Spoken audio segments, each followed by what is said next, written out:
Good afternoon. I hope everyone is well. I'm really excited to show you this video. It's a post-apocalyptic build. It wasn't actually in my list of builds to do. It's a bit of a spontaneous one, but I thought, considering we're in October, we're nearing Halloween, it's nice to do something a little bit spooky-ish.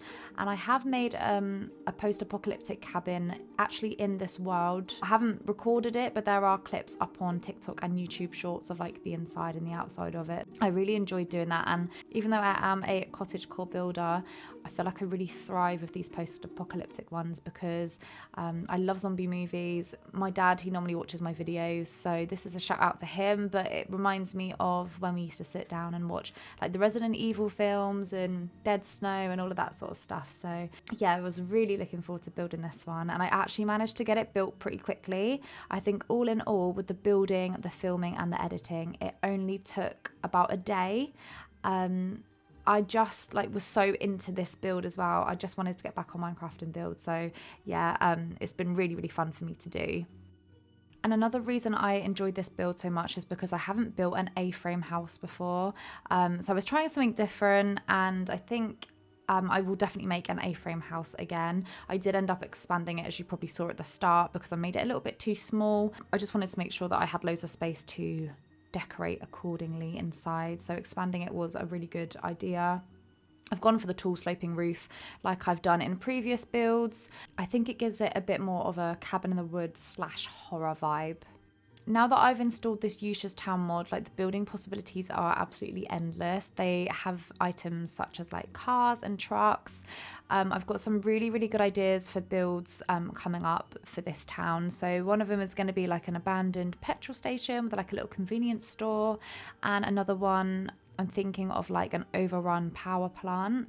I don't know how easy that's going to be. I feel like a power plant could be quite difficult to build. For both the inside and the outside of this house, I wanted it to look really run down. So I have gone for some broken flooring inside, as you can see. You can obviously still go across it, but I just wanted it to look like it crumbled a bit. And out here we have a broken pillar for the balcony. It took me a few attempts to get this right off camera, but I was pretty happy with how it turned out. I really struggled to try and find a fence colour that would match, but because I end up putting a dark coloured decking down, I think it does tie in a little bit. And I also do put some shutters in. I know the colour scheme is a bit weird, and I've probably used some blocks that don't really match and that I wouldn't use together in other builds, but because of the style of this, I did want it to look very odd and out of sorts. I did start to plan in one of those built-in fire pits to the ground, but I had to sort of extend the terraforming, and I wasn't really a fan of it. It just wasn't really what I pictured in my head. So we do just end up with a giant decked area, but I love how it turned out. And obviously you guys will see how it's decorated as well. I do some of the decorating off of camera just because I don't want it to be a really long video. And plus you guys see all of this in the end shots anyway, so it's nice for you to have a bit of surprise and to see some sort of new things when you watch the showcase.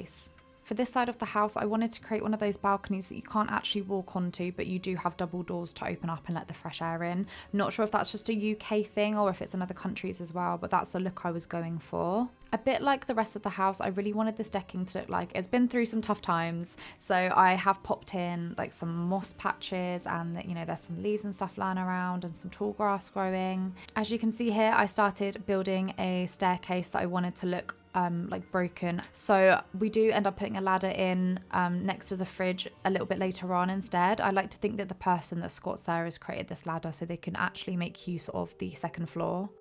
I do add some clutter items around the house, like screwed up bits of paper and Coke bottles, an ashtray, some coffee cups, etc., just to make it look a little bit more lived in.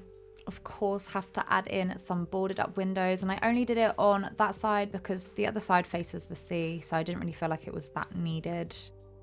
I added in a TV, but I wanted it to be on a display where there was no channels available. I like to think that there is still electricity. Maybe they've got a generator in their garden or something. I didn't add that in, but it could be hidden on another side of the house or something. Put some houseplants inside as well, not just for the sake of having houseplants, but also to sort of bring the outside in and just make it look a bit more natural and green. And of course that fits in really well because it adds to the inside of the house being really overgrown. As always, decorating the bedroom comes last. I wanted both of the balconies to act as like a little lookout area, so I have popped some binoculars down. I did think that there was a CIT where there was like a stargazing telescope, which I guess could be used for looking out at zombies, but I couldn't find that. Maybe I made that up. But you guys, thank you so much for watching. I really hope you enjoyed. Let me know what you think in the comments, and see you next time.